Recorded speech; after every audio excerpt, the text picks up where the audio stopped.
Today in this video, we will introduce you to a Mace Windu that you probably have not heard of. In fact, his full name is Maximilian Winduard and he was a squib trader. He began his career as chief bartender officer in the reclamation cruiser 2-for-1.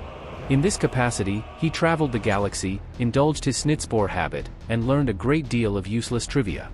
He went by the nickname Mace Windu, possibly in reference to the human Jedi by that name who had won the Battle of Score II and become a hero to the squib people. Maximilian Winduard was a male squib, too. When the 2-for-1 visited Mos Eisley on Tatooine, Maximilian Winduard left the ship to meet with some locals. He got delayed at Kalman Spaceport Cantina, and the cruiser left without him. Suddenly alone in an unknown place, the squib was forced to accept odd jobs to get by. He eventually became indebted to Aguili, a Jawa who ran a business called Jawa Traders in the spaceport. Aguili was having trouble managing the business, so she took Maximilian Winduard on as a salesman and forgave his debts in return.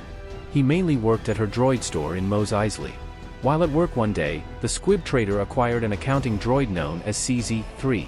Unbeknownst to Mace, however, the criminal businessman open Black Hole MCGRRR was looking for the droid because it had information that he wanted to use to blackmail Jabba Desaligic Tour.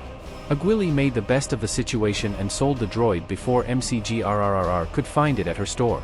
Aguili had second thoughts, however, and soon after decided to recover the droid.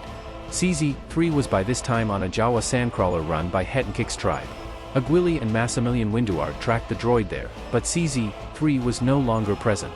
Instead, they found Imperial stormtroopers. The two barely escaped with their lives.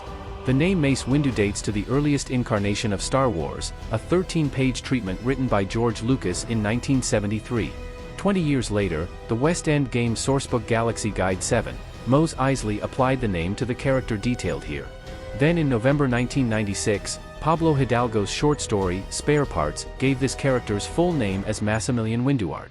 After The Phantom Menace reintroduced the name Mace Windu as a powerful Jedi, a HoloNet article, also by Pablo Hidalgo, served as a kind of retcon, making it reasonable to assume that the squib's name is somehow related to the Jedi's due to the Jedi's heroic status on Score II. Thanks for watching.